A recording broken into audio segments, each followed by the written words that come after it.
નમસ્કાર મિત્રો, જય દ્વારકાધીશ મિત્રો। કોઈએ બહુ જ સરસ કહ્યું છે કે દરિયો બનીને ડૂબાડવા કરતાં ખારવો બનીને બચાવતા શીખો। આ નાની એવી વાર્તા જરૂર છે પણ ખૂબ જ સરસ છે મિત્રો। તમારા કિંમતી સમયમાંથી ફક્ત 2 જ મિનિટનો સમય કાઢી આ નાનકડી વાર્તા જરૂર સાંભળજો। મને આશા છે કે આ વાર્તા તમને જરૂર ગમશે અને ખરેખર તમને ખૂબ જ ઉપયોગી સાબિત થશે મિત્રો। એક શેઠ ટ્રેન દ્વારા પોતાના ધંધાને લગતા કોઈ કામ માટે બીજા શહેરમાં જવા માટે રેલવે સ્ટેશન પર એક બેન્ચ ઉપર બેઠા હતા અને ટ્રેનની રાહ જોઈ રહ્યા હતા। આજે તેમની ટ્રેન થોડી લેટ હતી। એ વખતે એક છોકરો એ શેઠ પાસે આવ્યો અને કહ્યું કે સાહેબ, લાવો તમારા બૂટને હું પોલિશ કરી આપું। એટલે શેઠે ના પાડી કે મારે બૂટ પોલિશ નથી કરાવવા। એટલે છોકરો ત્યાંથી જતો રહ્યો, પરંતુ થોડીવાર પછી એ જ છોકરો ફરીથી એ શેઠ પાસે આવ્યો। ત્યારે શેઠે છોકરા સામે જોયું તો એ છોકરો એકદમ ગરીબ ઘરનો અને બીમાર અને અશક્ત હોય એવું લાગી રહ્યું હતું। એટલે એ શેઠને પેલા છોકરા ઉપર થોડી દયા આવી અને કહ્યું કે લે કરી નાખ બૂટને પોલિશ। એટલે છોકરો ખુશ થતાં એ શેઠના બૂટને પોલિશ કરવા લાગ્યો। ત્યારે શેઠે કહ્યું કે પોલિશ બરાબર કરજે હો, અને બૂટને એવા ચમકાવી દેજે કે જેમ આઈનામાં મોઢું દેખાય એવી રીતે બૂટમાં પણ મોઢું દેખાવું જોઈએ। બૂટ પોલિશ તો ઘણા બધા કરતા હોય છે, પરંતુ બૂટને સારી રીતે પોલિશ નથી કરતા। જેમ તેમ પોલિશ કરીને આપી દે છે અને પૈસા લઈને ફટાફટ ત્યાંથી જતા રહે છે। આજકાલ બધા પૈસાના જ પૂજારી બની ગયા છે, સારું કામ તો કોઈ કરતું જ નથી। આવી રીતે એ શેઠ તે ગરીબ છોકરાને સંભળાવી રહ્યા હતા। એ છોકરો બીમાર અને કમજોર હતો, એટલે સારી રીતે કામ નહોતો કરી શકતો। આ બધું પેલા શેઠ બેઠા બેઠા જોઈ રહ્યા હતા અને બરાબર કામ ન કરવાથી એ શેઠ એ છોકરા પર ગુસ્સે થઈ ગયા અને બોલ્યા કે જો તારાથી સરખી રીતે કામ નથી થઈ રહ્યું તો મારા પૈસા અને સમય કેમ બરબાદ કરી રહ્યો છે। આવી રીતે એ શેઠ છોકરાને ગભરાવી રહ્યા હતા। ત્યાં અચાનક જ એક બીજો છોકરો ત્યાં આવ્યો અને કંઈ પણ કહ્યા વગર એ શેઠના બૂટ હાથમાં લઈને પોલિશ કરવા લાગ્યો।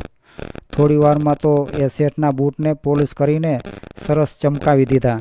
શેઠ આ છોકરાનું કામ જોઈને ખુશ થઈ ગયા અને કહ્યું કે જો આ થઈને વાત, આને કામ કર્યું કહેવાય। હવે પૈસા આપવાનો સમય આવ્યો ત્યારે શેઠ વિચારમાં પડી ગયા કે પૈસા કોને આપવા, કારણ કે મારા બૂટને તો આ બંને છોકરાઓએ પોલિશ કર્યો છે, તો પૈસા કોને આપવા।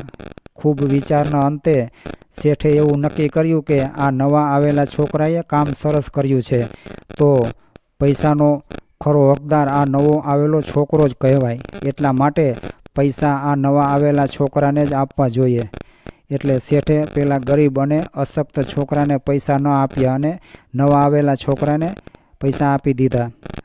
શેઠે જેવા એ નવા આવેલા છોકરાના હાથમાં પૈસા મૂક્યા એટલે તરત જ એ છોકરાએ પેલા કમજોર અને બીમાર છોકરાને એ પૈસા આપી દીધા અને કહ્યું કે જા ભાઈ, હવે કોઈ બીજો ગ્રાહક શોધ। હવે આ બંને છોકરા ત્યાંથી જવા લાગ્યા। આ બધું પેલા શેઠ જોઈ રહ્યા હતા, એટલે એમણે પેલા નવા આવેલા છોકરાને બોલાવ્યો અને કહ્યું કે બેટા, આ બધું શું છે, મને કંઈ સમજણ નથી પડતી। પેલા છોકરાના બદલે તે બૂટ પોલિશ કર્યા હતા તો પૈસાનો હકદાર ખરેખર તું હતો, તો પછી તે પૈસા પેલાને કેમ આપી દીધા? હકીકતમાં વાત શું છે એ મને વિસ્તારથી સમજાવ।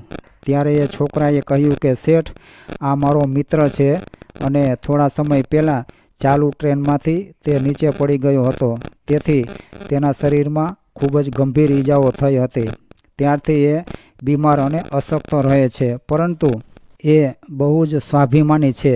શેઠ એ ભીખ નથી માગતો, પણ બૂટ પોલિશ કરીને જે કાંઈ આવક થાય છે એમાંથી તે એનું અને પોતાના પરિવારનું ભરણપોષણ કરે છે। મેં એને ઘણીવાર કહ્યું છે કે તું બીમાર અને અશક્ત છે, તેથી પોલિશ કરવાનું છોડી દે, પરંતુ એ છોકરો માનતો નથી અને રોજ અહીં રેલવે સ્ટેશન ઉપર આવી જાય છે। શેઠ, અમારું બૂટ પોલિશ કરવાવાળા છોકરાઓનું એક નાનકડું ગ્રુપ છે. શેઠ, અમારા એક વૃદ્ધ કાકા અમને સારી સારી વાતો શીખડાવે છે. એ અમને એવું કહે છે કે તમારો આ મિત્ર બીમાર અને અશક્ત છે અને એના પરિવારનું ભરણ પોષણ કરવા માટે પૈસાની પણ એને જરૂર છે.